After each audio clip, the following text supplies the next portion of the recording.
नया टॉपिक प्रारंभ करेंगे आज अपने। हेडिंग डाल दीजिए उद्यानिकी, उद्यान से संबंधित है। उद्यानिकी दो तीन बातें ध्यान रखनी है आपने इसके अंदर। उद्यानिकी, हाँ जी, नहीं, मैंने कहा ना नया टॉपिक है ये उद्यानिकी। एक लाइन लिखिए, राजस्थान में उद्यानिकी की, गार्डनिंग कह सकते हो आप इसको, की प्रबल संभावनाएं हैं।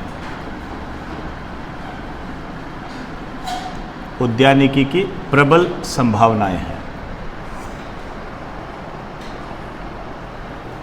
एक संस्था है जो काम करती है, या डायरेक्टरेट भी आप कह सकते हो,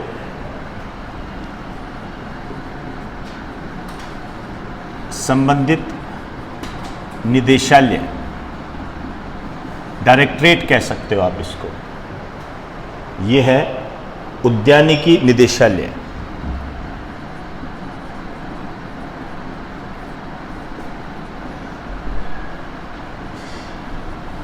गार्डनिंग डायरेक्टरेट। सिर्फ इतनी ही बात करनी है कि इसकी जो स्थापना हुई थी 89-90 में हुई थी। और तो आप जानते हो कि उद्यानिकी क्षेत्र के विकास को बढ़ावा देने के लिए काम करती है ये।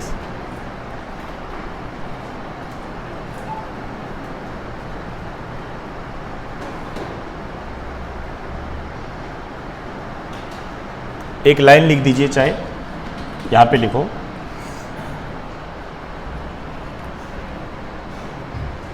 यह संस्था राजस्थान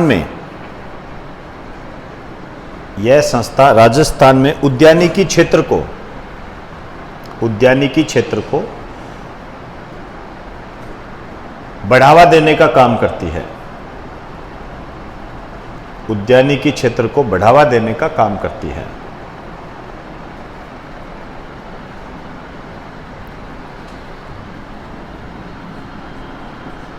हेडिंग डाल दीजिए संबंधित योजनाएं।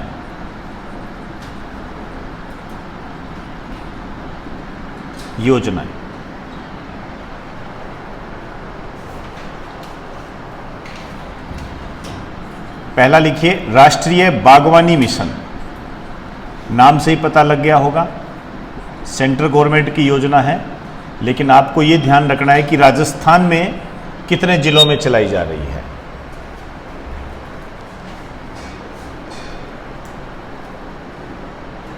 बागवानी मतलब बागवानी को बढ़ावा देने से संबंधित है ये। बागवानी को आप भली भांति जानते हो। डायरेक्ट लिख दीजिए, यह राजस्थान के 24 जिलों में संचालित है। यह राजस्थान के 24 जिलों में संचालित है।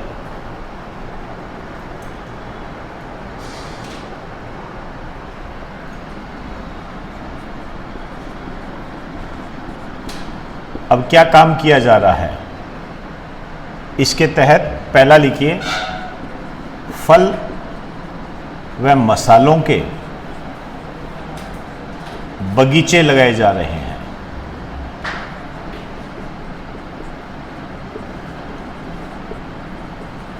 फल और मसालों के बगीचे लगाए जा रहे हैं।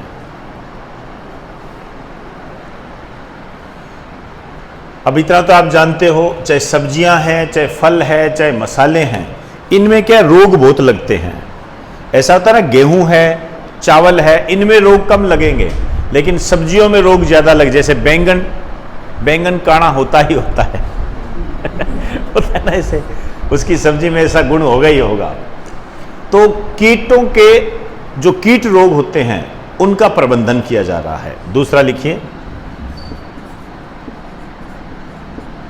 कीट से संबंधित रोगों का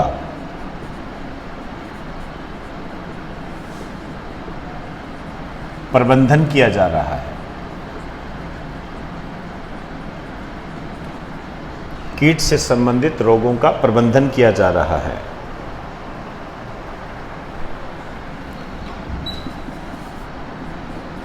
ग्रीन हाउस मतलब जिसको जितना टेम्परेचर चाहिए उसको नियमित मात्रा में दिया जा रहा है, वो हरा सा लगाते हैं ना ऊपर, ग्रीन हाउस व वर्मी कंपोस्ट इकाइयां स्थापित की जा रही है।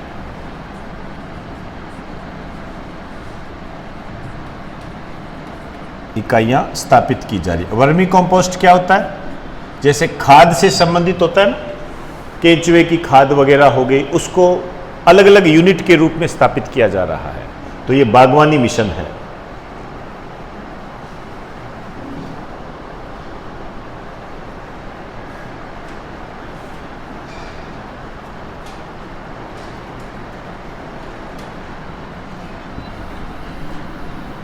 दूसरी योजना लिखिए,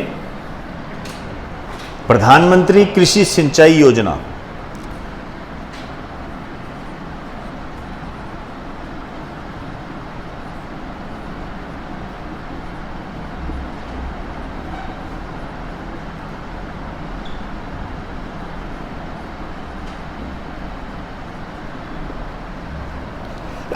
सॉरी, प्रधानमंत्री कृषि सिंचाई योजना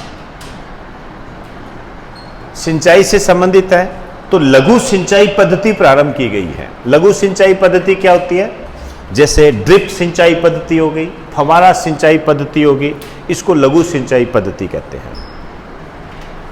इसके नीचे लिखो, इसके तहत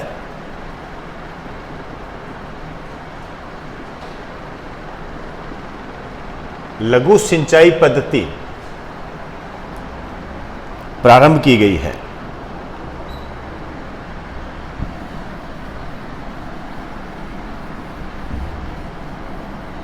लघु सिंचाई पद्धति प्रारंभ की गई है।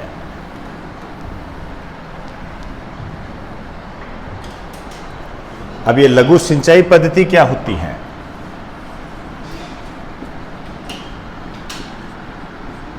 ड्रिप सिंचाई पद्धति,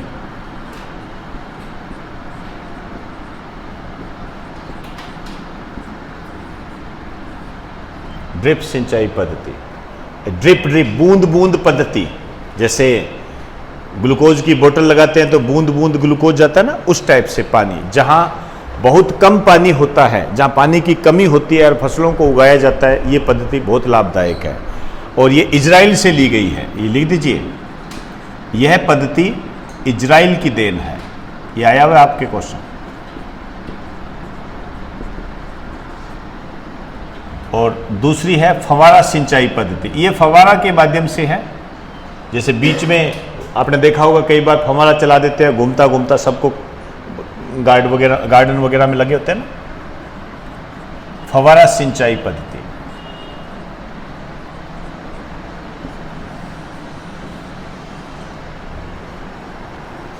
इनके माध्यम से की जा रही है।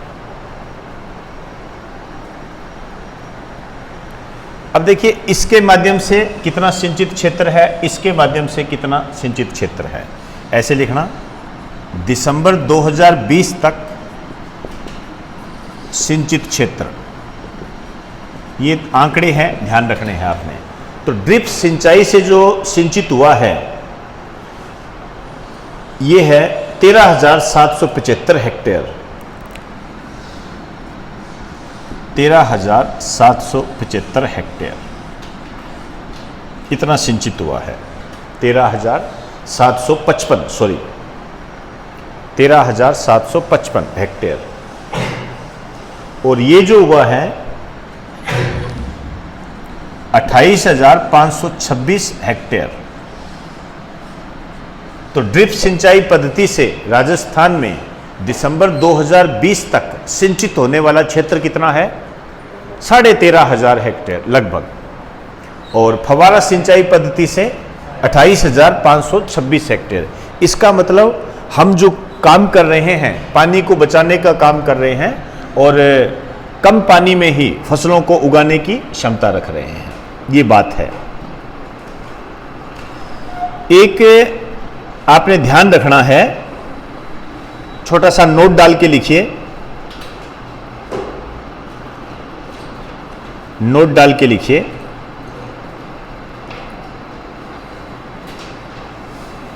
यहां पे लिखना वर्ष 2020-21 के दौरान, वर्ष 2020-21 के दौरान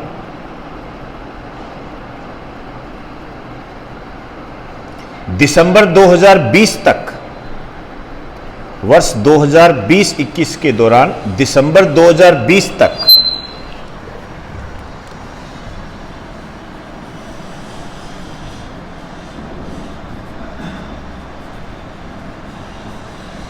दिसंबर 2020 तक 9,504 हेक्टेयर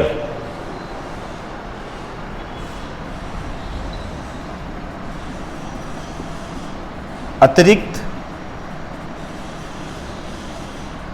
सिंचाई क्षमता का सृजन किया गया। अतिरिक्त सिंचाई क्षमता का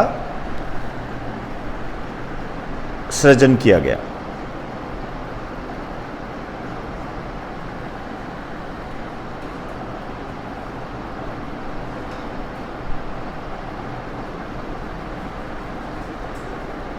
क्लियर हुई सारी बातें? इसमें ये आंकड़ा मोस्ट इंपॉर्टेंट है। अतिरिक्त का मतलब क्या है? हमने कुछ नया किया, लगभग 9,500 हेक्टेयर हमने अलग क्षेत्र सिंचित किया, 9,500। क्लियर हुई सारी बातें? तो आपसे यह क्वेश्चन बनेगा कि कितनी अतिरिक्त सिंचाई क्षमता का सृजन किया है? 9,500 के आसपास हेक्टेयर। ये आंकड़ा इंपॉर्टेंट, टिक कर लेना, इसको ध्यान रखना। आइए, ये कंप्लीट हो गया, उद्यानिकी कंप्लीट हो गई। अब मैं कुछ बातें कर रहा हूं जो कृषि से संबंधित है, जिसमें जो फसल ऋण है, एक तो उसकी बात करूंगा, एक मैं खाद्यान्न उत्पादन की बात करूंगा। नए पैराग्राफ से लिखना, या ऐसे लिखिए, विविध, विविध लिखो।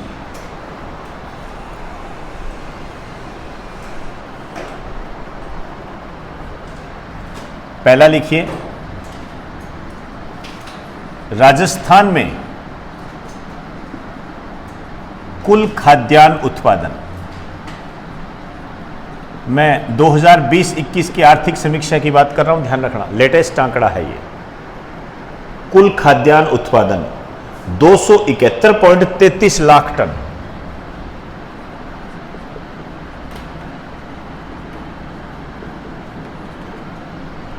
To 71.33 lakh ton.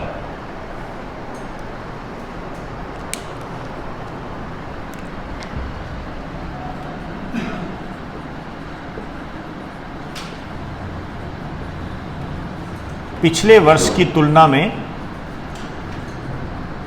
2.08% की वृद्धि।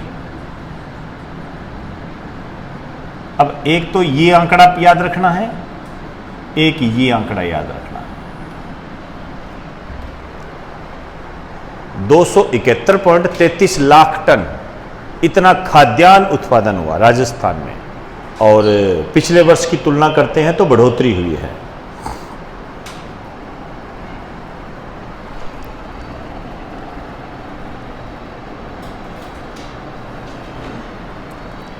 दूसरा लिखिए,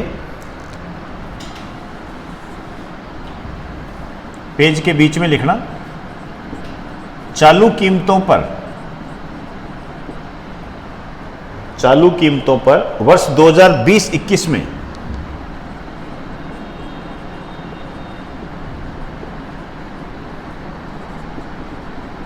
उत्पादन क्षेत्रों का योगदान।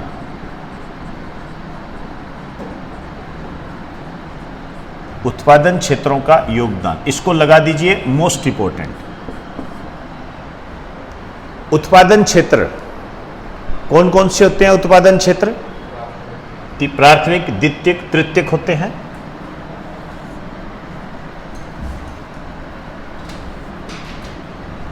एक होता है प्राथमिक क्षेत्र, प्राइमरी सेक्टर, जिसमें आप किसको शामिल करते हो? कृषि। एक होता है द्वितीयक क्षेत्र, जिसमें किसको शामिल किया जाता है? उद्योग,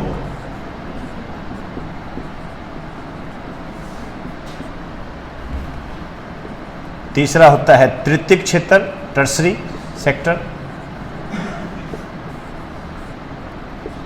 इसमें आता है सेवा क्षेत्र, सर्विस सेक्टर। अब कह रहा है 2020-21 के दौरान में चालू कीमतों पर इसका योगदान कितना रहा? मोस्ट इंपोर्टेंट है, ध्यान रखना। इसमें रहा 29.77%, लगभग 30% के आसपास, 29.77, और इसका रहा 24.80%, 24.80%, 45.43%, 45.43%।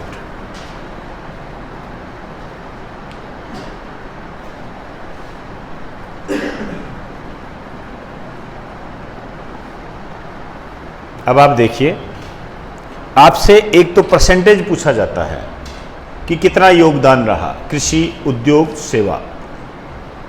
सर्वाधिक योगदान किसका रहा? सेवा क्षेत्र का। सबसे कम योगदान उद्योग क्षेत्र का।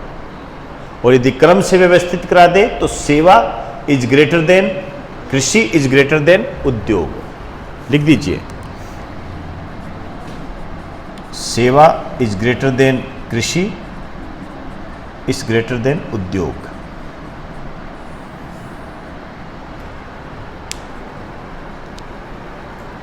कृषि, उद्योग।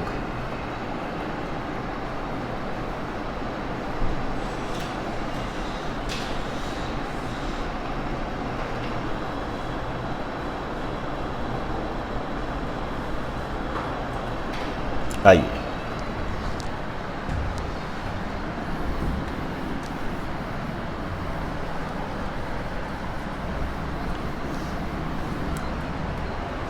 तीसरा पॉइंट लिखिए, पेज के बीच में लिखना, किसानों को वित्तीय सहायता।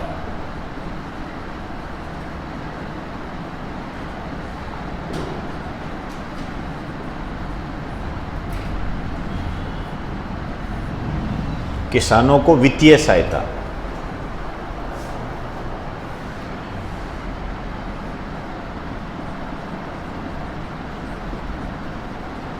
एक तो फसल ऋण के रूप में कितनी दी गई, और एक जो है राजीव गांधी कृषक साथी राजीव गांधी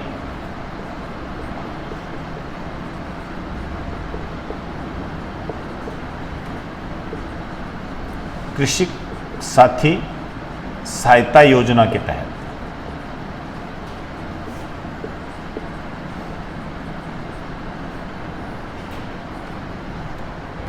एक योजना है राजीव गांधी कृषक साथी सहायता योजना, इसके तहत कितनी दी गई? दोनों क्वेश्चन अच्छे हैं। योजना के नाम से सीधा ही पता लग रहा है कि यहां किसानों को सहायता दी जाती है। कृषक मतलब किसान, इन भाइयों की सहायता करना। और इसमें जो राशि दी गई है, यहां पे लिखना, वर्ष 2020-21 में, वर्ष 2020-21 में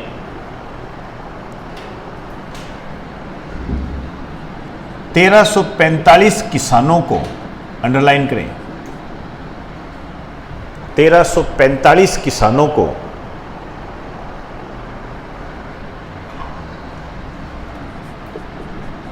19.94 करोड़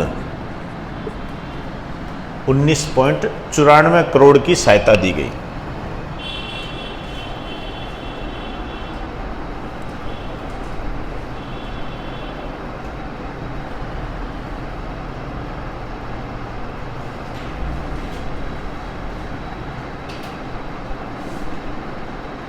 ठीक है, आइए, ये जो फसल ऋण है, इसको दो भागों में बांटिए। एक तो मध्यकालीन ऋण, मध्यकालीन मतलब आप कह सकते हो 6 महीने का, समझे? मध्यकालीन, भाई 2 बार खेती होती है ना सामान्यतः, मध्यकालीन ऋण। और इसमें इन्होंने ये भी कहा कृषि व गैर कृषि। गैर कृषि का मतलब ये होता है जैसे कोई पशुपालन वगैरह हो गया, ठीक है ना, अन्य कोई कृषि मत्स्य क्षेत्र हो गया, उसके लिए। और एक अल्पकालीन फसल ऋण, शॉर्ट टाइम लोन। ये दोनों आपने ध्यान में रखने हैं।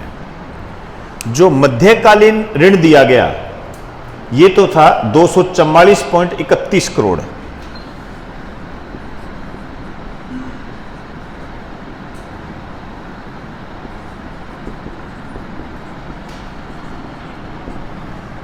$244.31 करोड़।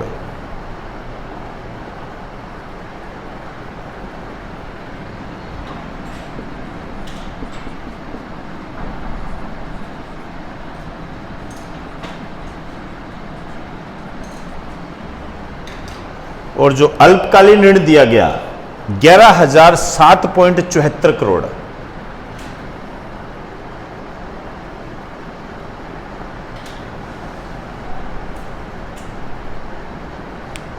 ये ऋण दिया गया। दोनों राशियां याद रखनी है। एक और याद रखना है आपने,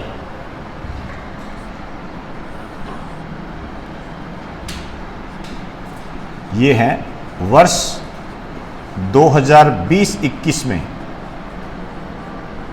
दिसंबर 2020 तक, मतलब इस वर्ष में, और दिसंबर 2020-21, दिसंबर 2020 तक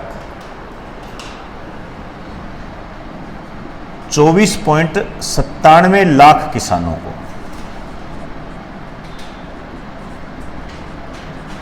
24.97 लाख किसानों को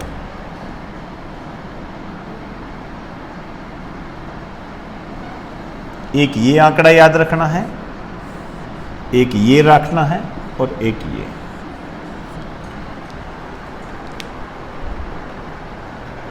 जो मैंने आपको चार्ट बनाया है, ध्यान रहे बिल्कुल भी गड़बड़ी ना करें, पूरा का पूरा इंपॉर्टेंट है ये। जब जब ये क्वेश्चन आते हैं मेरिट तय करते हैं, ध्यान रखें, हर किसी के बस की बात नहीं होती है इन क्वेश्चंस को करना।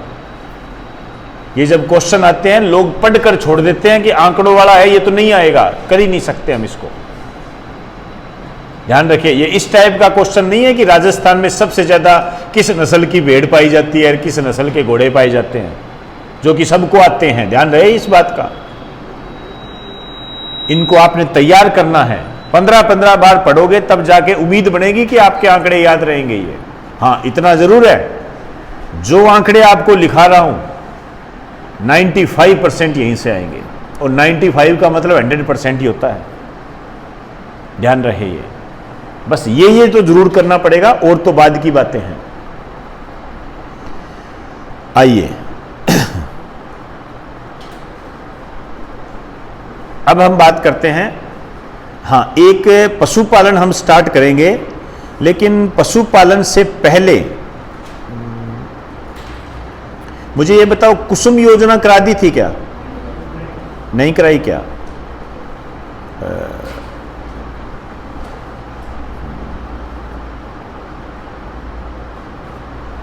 चलिए, ये तीसरा पॉइंट है ना, चौथा पॉइंट डाल दीजिए, कुसुम योजना।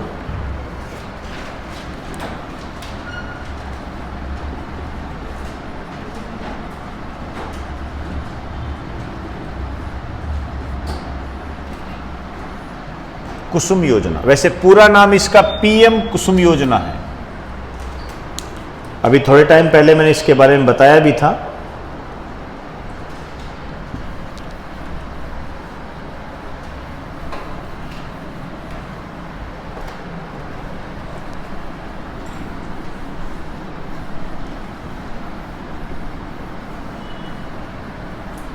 पहले तो हम इसकी बात कर लेते हैं, इस योजना की क्या है आपके ये भी आया हुआ है कुसुम योजना का संबंध किससे है। हालांकि यदि इसका पूरा नाम लिखेंगे तो योजना भी समझ में आ जाती है। पीएम से प्रधानमंत्री किसान ऊर्जा सुरक्षा, किसान ऊर्जा सुरक्षा व उत्थान महाअभियान।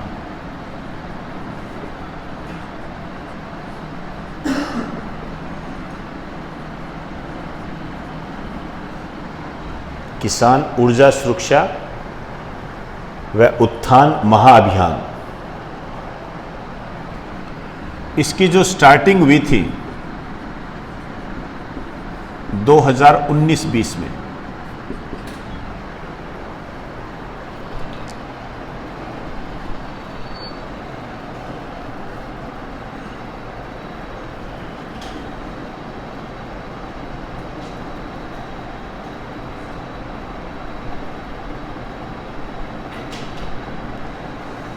आपने कभी सौर ऊर्जा पंप देखे होंगे, खेतों में लगाए जाते हैं, ट्यूबवेल वगैरह पर, इन पर खेतों में जो हम विद्युत का इस्तेमाल करते हैं तो वो सूर्य से ऊर्जा प्राप्त करेंगे। इसके लिए सोलर ऊर्जा पंप लगाए जा रहे हैं। वो जो सोलर ऊर्जा पंप है इस योजना के तहत लगाए जा रहे हैं। लिख दीजिए, इसके तहत किसानों को ऊर्जा सुरक्षा, इसके तहत किसानों को ऊर्जा सुरक्षा उपलब्ध करवाने के लिए, किसानों को ऊर्जा सुरक्षा उपलब्ध करवाने के लिए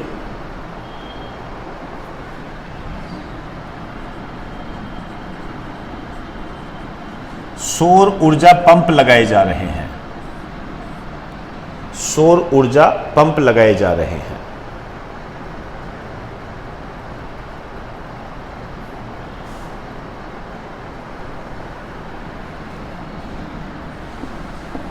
तीन HP से 10 HP क्षमता के, 3 HP से 10 HP क्षमता के। ये जो HP है इसका मतलब क्या होता है? हॉर्स पावर, अश्व शक्ति। एक हॉर्स पावर बराबर 746 वाट होता है। ये बहुत अच्छा क्वेश्चन है। 746 पुराना क्वेश्चन है।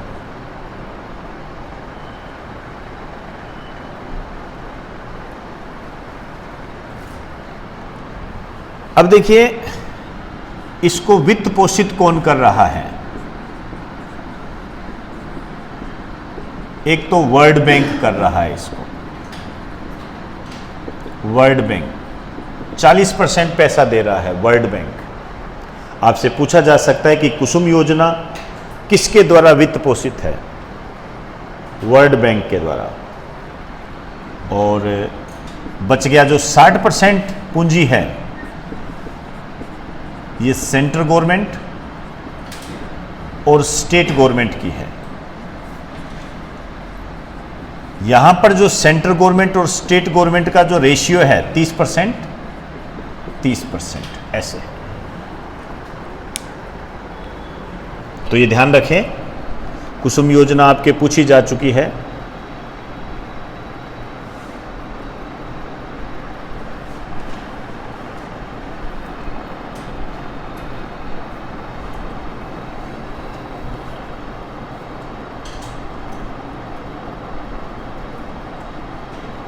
चले आगे। अब एक बहुत ही महत्वपूर्ण आंकड़ा लिखा रहा हूं, भूल मत जाना। लिखिए, दिसंबर 2020 तक, दिसंबर 2020 तक 5011 सौर ऊर्जा पंप या संयंत्र कह दीजिए, प्लांट कह दीजिए, एक ही बात है। 5011 सौर ऊर्जा संयंत्र स्थापित किए जा चुके हैं मोस्ट इंपॉर्टेंट है ये। 5011 सौर ऊर्जा पंप स्थापित किए जा चुके हैं।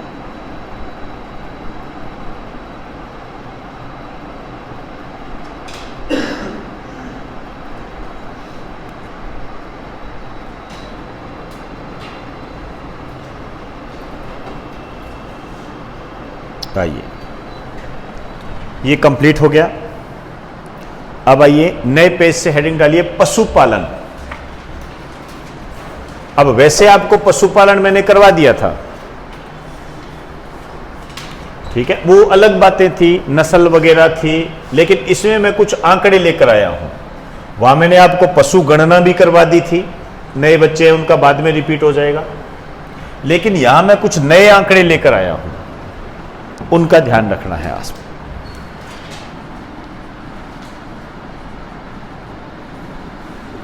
पशुपालन लिखिए,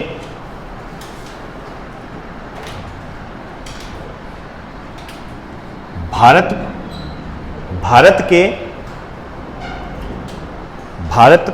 के कुल पशुधन का, भारत के कुल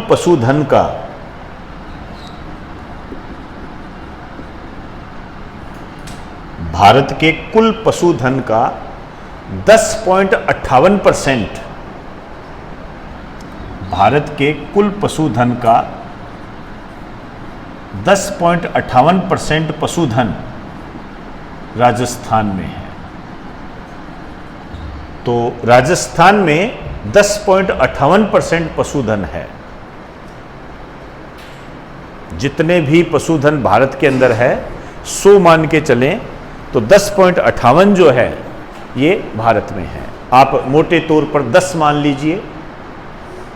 यदि 100 पशु है पूरे भारत में तो 10 पशु राजस्थान में है। कहने का मतलब ये है, ये आंकड़ा इंपॉर्टेंट है। नई लाइन से लिखिए। अब देखिए, जब हम पशु उत्पादन की बात करते हैं तो यदि हम राजस्थान की दृष्टि से देखें या किसी भी दृष्टि से देख लीजिए, मेनली क्या होता है, दूध उत्पादन। और राजस्थान में भेड़ और बकरियों को देखें तो ऊन उत्पादन। दो मेन चीजें होती है और इस दो ही बातें हमने ध्यान में रखनी। लिखिए, राष्ट्रीय उत्पादन में मतलब जो नेशनल प्रोडक्शन है, राष्ट्रीय उत्पादन में वर्ष 2017-18, ये 2017-18 का आंकड़ा है। वर्ष 2017-18 में राजस्थान का योगदान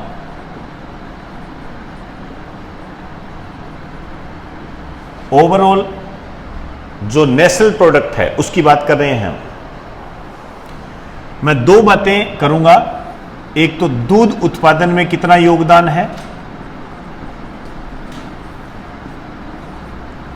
और एक ऊन उत्पादन में कितना योगदान है।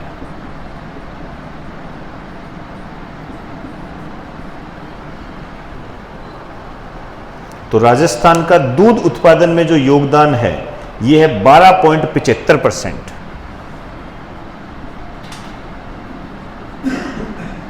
12.75% और ऊन उत्पादन में है 34.46%।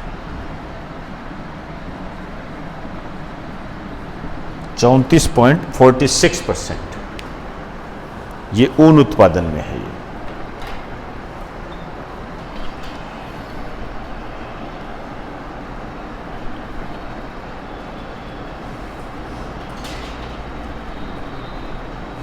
आइए, अब देखिए, पशुओं में रोग भी लग जाता है तो पशुओं के रोग नियंत्रण के लिए टीकाकरण भी किए गए। तो कितने पशुओं का टीकाकरण किया गया और नस्ल सुधार भी की जाती है। नस्ल सुधार के लिए क्या है, बंध्याकरण किया जाता है। बंध्याकरण क्या होता है, स्टेरिलाइजेशन, मतलब जैसे नसबंदी वगैरह होती है ना, उस टाइप से। और नस्ल सुधार के लिए आप ये कह सकते हो कि कृत्रिम गर्भाधान भी करवाया जाता है, मतलब दूसरी नस्ल जो बाहर की नस्ल होती है उसका क्रॉस करवाया जाता है। 3 आंकड़े लेकर आया हूं, नई लाइन से लिखना।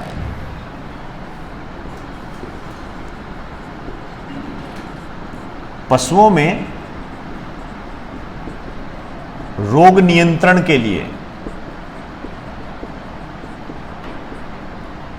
पशुओं में रोग नियंत्रण के लिए टीकाकरण, वैक्सीनेशन, टीकाकरण, यह किया गया 134.38 लाख।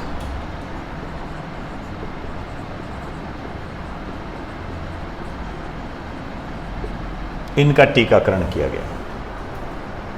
और आप जानते हो ये जो टीकाकरण किया गया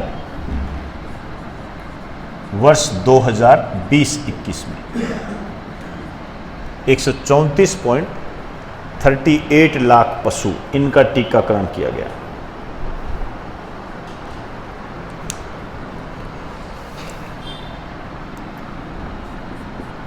इसी में लिख दीजिए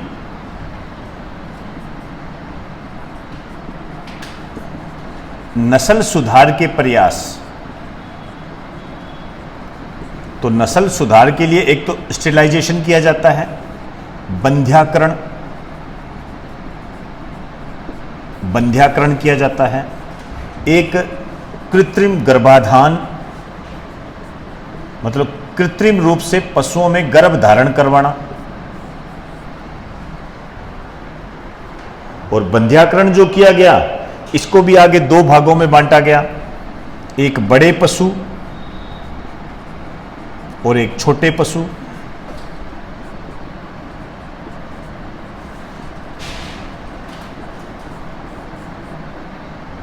बड़े पशु और छोटे पशु, इनका बंध्याकरण किया गया। बड़े पशु तो 2.18 लाख,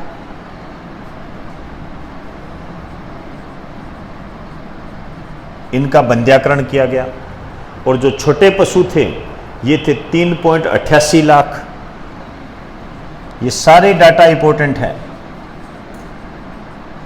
3.88 लाख इनका बंध्याकरण किया गया।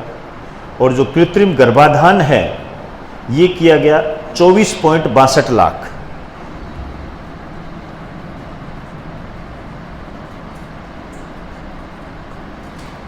$24.62 लाख।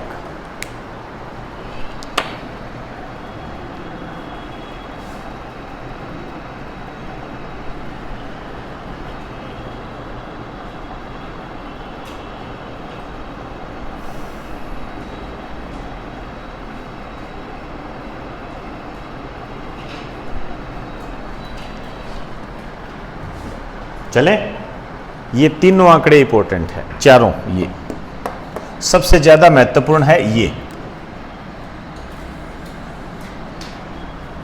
जो बता रहा हूं उसको बिल्कुल भी गड़बड़ी मत कर देना।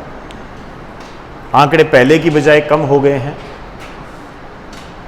आइए हेडिंग डाल दीजिए, वर्ष 2020-21 के दौरान पशुपालन विभाग के द्वारा उठाए गए कदम। वर्ष 2020-21 के दौरान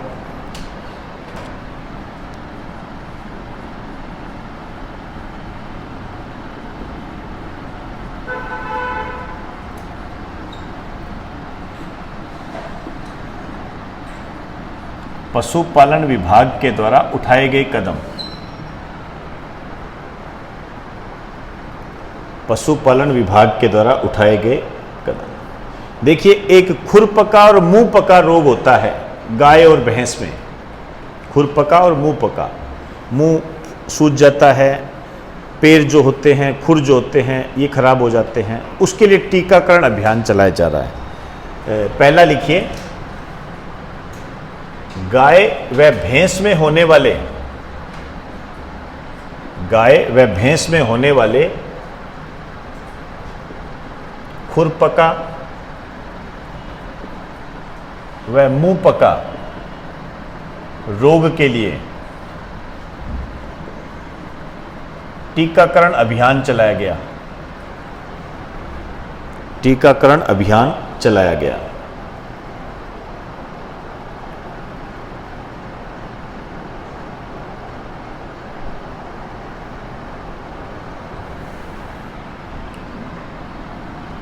दूसरा लिखिए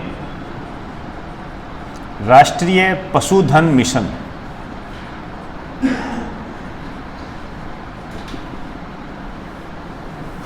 ये इंपॉर्टेंट है, पशुधन मिशन।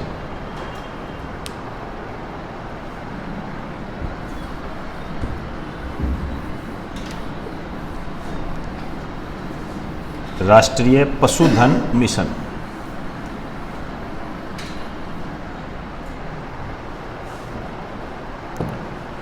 नाम राष्ट्रीय आ गया, इसका मतलब भारत सरकार का एक मिशन है ये। एक तो बात यही लिख दीजिए, भारत सरकार का मिशन, सेंट्रल गवर्नमेंट की योजना है, भारत सरकार का मिशन है। लेकिन फिर भी इसमें जो केंद्र और राज्य का जो परसेंटेज है, अनुपात है, ये 60:40 है। मतलब योजना केंद्र की है लेकिन राज्यों के सहयोग से चलाई जा रही है, राज्यों के सहयोग से चलाई जा रही है।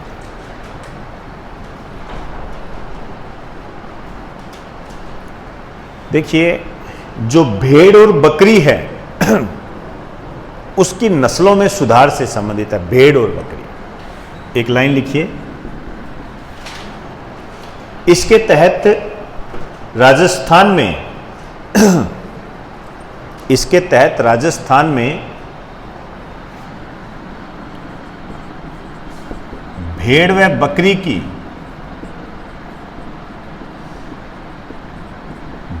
बकरी की नस्लों में सुधार किया जा रहा है। भेड़ व बकरी की नस्लों में सुधार किया जा रहा है।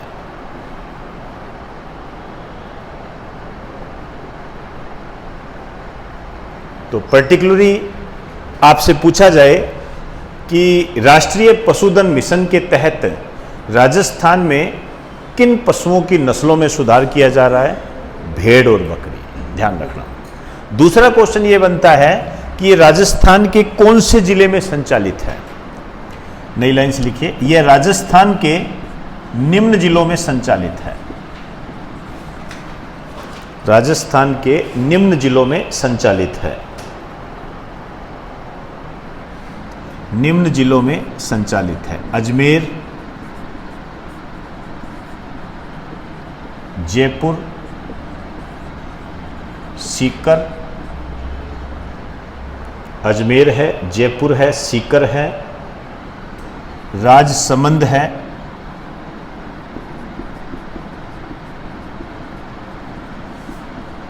चित्तौड़गढ़ है, राजसमंद है, चित्तौड़गढ़ है, चूरू है, सिरोही, नागौर, चूरू, सिरोही, नागौर। चूरू है, सिरोही है, नागौर है। तो राजस्थान के 8 जिलों में ये योजना चलाई जा रही है, ध्यान रखें। ये काफी महत्वपूर्ण योजना है पशुधन मिशन के तहत। तो आज हम इतना ही करेंगे, इसके आगे की बात हम कल करेंगे।